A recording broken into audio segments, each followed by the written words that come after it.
na akwenyekwa m unu biko asị na onwere ebe a na-amị mmanụ na Anambra State. Biko dododo nekwa na anya, prevention is better than cure. It's better na eke these videos to this video. Ito sacha ya onwere ebe ye share na so many Igbo platform share ya, because now this video is beginning to gain a lot of attraction. Kede nke bụ na ihe a ka eme na mba mmiri. Obodo Sabalo comedy, na comedy.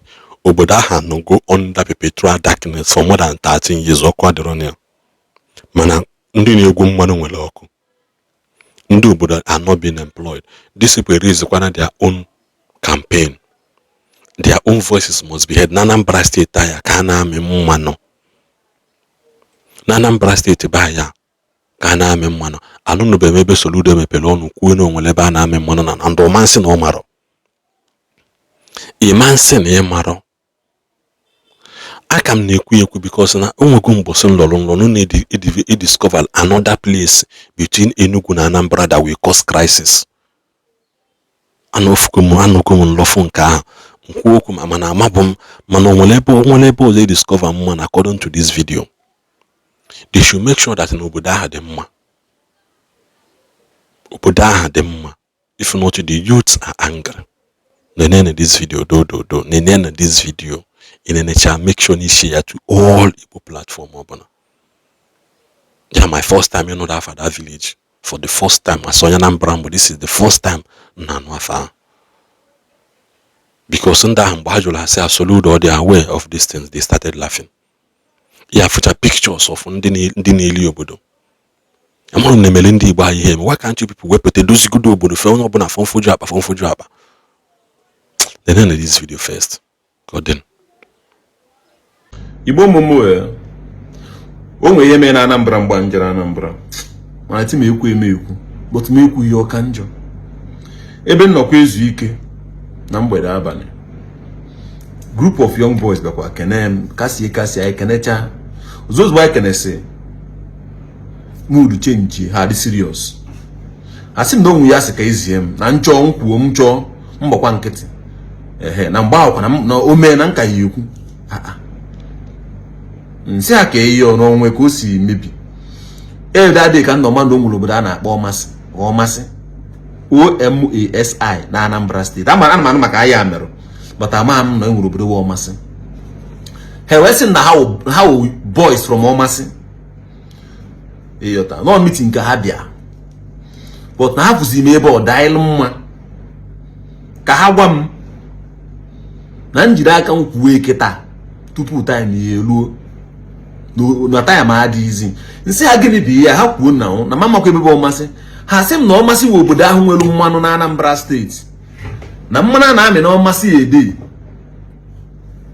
kwesịrị idebe Anambra State adịbụrụ dịba ya atụ Soludo na-achọ sị na ha nwere okwute na ha nwere mmiri ihe maazị ha gbakọtara seva maazị nsị ahụ nwezigbo mineral resources na-enweghị ọ sị na adịghị ọchọ na ha na-akọ rice na ha nwere ihe akọrọ o nwere factory na ha nwekwu farm settlement ka ọ gịnị ka akpọrọ ya mana na ihe a ji gwa mkpọm si ka abịakwute mgbe ha fụrụ m bụ onwe ihe ọzọ ka nkwugodi ihe ka ọ bụzie last warning nsị ya ngwa kedukwanụ ndị echi warning nwa Soludo ọsị m mba ha enye m list mana nekwa ka list a si bịa ka nna akọkwala ụlọ akụkọ ha sị na ha enye m list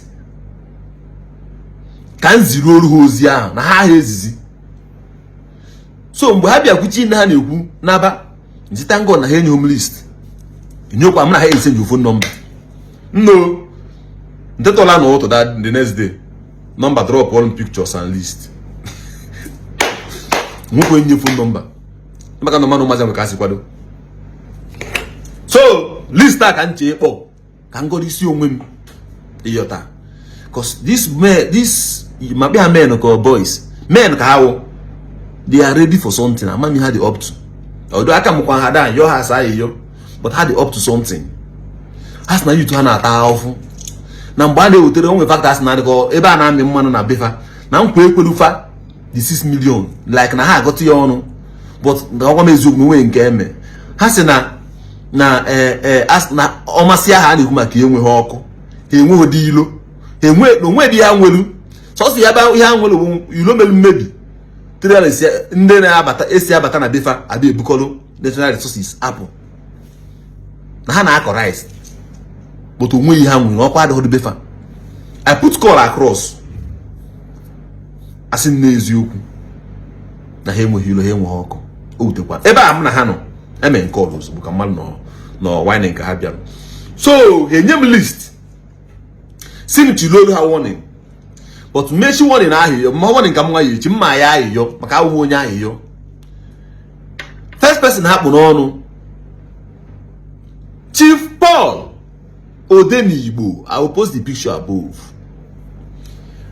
Asị ha sị ngwa Paul Odenigbo ya wepụ aka n'ihe gbasalụ ọmasị na onwe ọfịs oji. As not SSG to Willie Obiano or Willie Obiano or Peter Obi. Chitezuma kwuru mbosi ya. That is then. And guy na control the obodo. You don't know the obodo no na control ni igwe nwose na PG nwose. Eyota na. So na influence ya ka nkụ. And so ihe ọnọwo ikwuche yuzo obupu gị. So nke aka gburu ọnụ. Ha sinzie nchikwa ya warning. Gwakwa ndị mmadụ ka ata gị ya. Nsi na-ekwu okwu n'ụka. Ọkwa ha na-agbakwa ka mba o.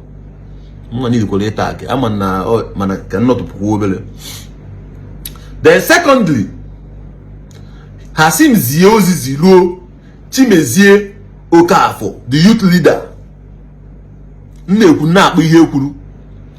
Asị ngwa Chimezie na ihe ahụ oche ọ kacha eme na ọ ya afịa agba ọsọ. Na kesi gwa m na kesi. Nye ahụ o chelu na enwabụ Chimezie kacha eme na ọ ya afịa agba ọsọ. No SSG no Odenigbo awolu youth leader nya na ihe niile enwe na ma PG na ha eme election no Odenigbo pụta ọkpọ gị ọfụ na echi iji store bịa nọ n'ịchọ emebiri business ọkpọ golo of office nye gị imechizi ọnụ. And ha gwakwa m nwa sị m that na mwa ụkasị na mpost oyi ya na ya enye m ọfa na ya kpọ na phone nye m ọfa na ọfa ha kwa na ọfa ụwa millions ka billions ka ha na-eme na ọfa because na ị ga na afọ ebe ahụ 1 naira yota na mpost ya na ya kpọ nye m ọfa ka m mee damage control. Onwe ihe nji ego eme, onwe ihe nji ego eme na I swear onwe ihe nji ego eme. Ego ahụ mkpa mbụ ka na Igbo anyị dị mma. Ka anyị biri n'udo na ọnwụ ka nwanne ọ bụ na o yekwa anyị mee. So mgbe akwụrụ okwu ọfa sa hapụ ọfa ha wee sị m nzikwazi ozi ziruo the king of ọmasị m igwe ọmasị m by name Igwe Benjamin Okeji na ọ na-eclaim that na aka ya adịghọ na na-ele na ọmasị cause as the boys na ihe a na-ele na ọmasị na ihe a na-ele ana na ọmasị na-agụta like 200 plus mgbe ndị ọcha na from aka ibe eto ha bụ ibe eto Cletus ibe eto n'ọnụ amam. Then na ha eme na protest 2 times. Ha eme na nke izi last year mee nke ịbụọ this year na ha ya emezi ọzọ nọ mmụnwa bụ protest ikpeazụ ha ya eme. Ntị adịkwa ụbọchị na ma ha arọch ejom na eji m phone egosi ya osiho n'ọnụ ama m ka o si mee ha dị ha steeti dị ya ha. In fact funny thing na ha sentara m ya line ekwezi ya line agata ha sendere m ekwezi ya ga and me geta na ngụcha ya block kwudo the line self yota. So na Igwe na-eclaim na ọ mahụ ihe a na-eme na aka ya ihe ha na-eme n'obodo but no all secretary a part of them ka ọ na-eso ya secretary embezuru obodo emebisi obodo. Ọ dọka na ile oderizi mmenye press release absent elem dị Igwe delu na onwe ihe gbasara ya na na-ele na ọmasị. So ha na-asị na onye na-ele ana ahụ bụ Odiri Chief Odenigbo Paul. Ha kwuchekwa ha bụkwa Chief Odenigbo Paul n'ọnụ. Ịma my pain mgbe eziokwu mgbe mazi efo nwere adị ebegiza ọbụna ụmụazị adịcha maka mmadụ ikwufe ọnụ mana ka alapịa ebe ahụ. So moving on nwee sị ha mana chelo ha chelo ịmana onwe kasị ajụ tension ha dị ha ya mgbe ha fụkara m ha chichakwalụ kenechaa m kasị ha afọ na ị na-eme ọfụ mana ozogbo abalị kesi ya onye ọbụla dị n'ihi mfụ na ụmụazị ya abịa biznes. So o nwere ọzọ mma agụ ha dị asị the two youth representatives should step down. That's the name of youth chairman, youth PG. So now youth PG and Bonde Odeniba for we see an office they got 13 years so. Yeah, for we see an office. So nka by the way do has ha kedi ife ha cho. Kadia maka na ha na dey violent way. Nwesa kedi ife ha cho. Ha gwa m ihe ha cho we eme udade. O gboro onye ọzọ ma akpọ ha afa. Alfred Okafọ PG. Afọ nyeba akita. E chọkwa ngosi gị na eta. Afọ nyeba. Eta. So Alfred Okafọ PG. So again we need them to give us light and empower us, our youth, as promised. These boys are not begging for too much. Nyano for oko. Now unu go na hankwa na unu ye empower now. Iya haya anu obodo. No nde youth haya na alo olo niya. Yota. Stop selling our land without letting us know. Asi. Ha kusi ila na ha. No anagid as am believe in the LNA. No we have one guy. Don't we one man nona mbobia ko iye. The PG ponde DSS bia sia ba hopo na ati imala na ahụ. Then this sisters kewe lo modelers baby. The man we say na onye close ebe wuru mo GPs.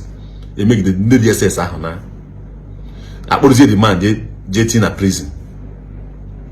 Ka sigwam. Popo the man court self. Yota. So ha say hapsilana, ha say hapsilana no, ha chile ha make ha malu. Can you the concept? They should use the billions they have got from the sales of our land to work for us. Yeah. Orika Naija Delta na amane na hoteba. You nebu no budo see mo budo ka odemma. They promised us heaven and earth, yet they haven't fulfilled any. Has na opu kuma na ya ni scholarship opu ndem opu you to bodo yibo mba na chi with the thing. Amami has na chi with na eba na am mmanu. But till now, yeah, all decided later, nothing has been done. The people are living in massive hunger, poor, wretched, no electricity. Manana me man no boda, stone di no boda, ajali no boda, asu di no boda, anakoni no boda. Hey! Ngoja sa Governor Charles Sukuma Suluda moka adikwa wo this obodo. Hamobam. Yota hamolamu. So please, when you have on Chief Paul, Chief Odedibo, you will away youth. You will away youth. Then to the youth PG, or the Kanka challenge Kache Togi has no way hey meme. Mani we keep make the boss and keep as one. Then say haka more down because yeah, or the Kaya and I know the Conketan case. Say okay, haka more down. Hanyemu. From 1st of this month, next month, to 21st of this month, na me create awareness. Create awareness. How you had that day? Kaha man and I me hari aho. He me hari zi aho. Nkwa kam. Ama mo bodo wo ma se jenu be nia. In fact, jenu be mo aya me before.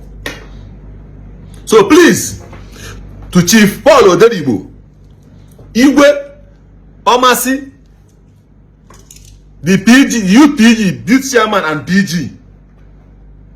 I beg me wanna do the needful. Can you buy already peaceful? Iyota.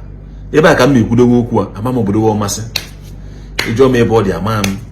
But ekwu nam ama na hankwa ike afu post ma. Ekwu na nsala akam. Iyota. Me post ozo basara ihe a.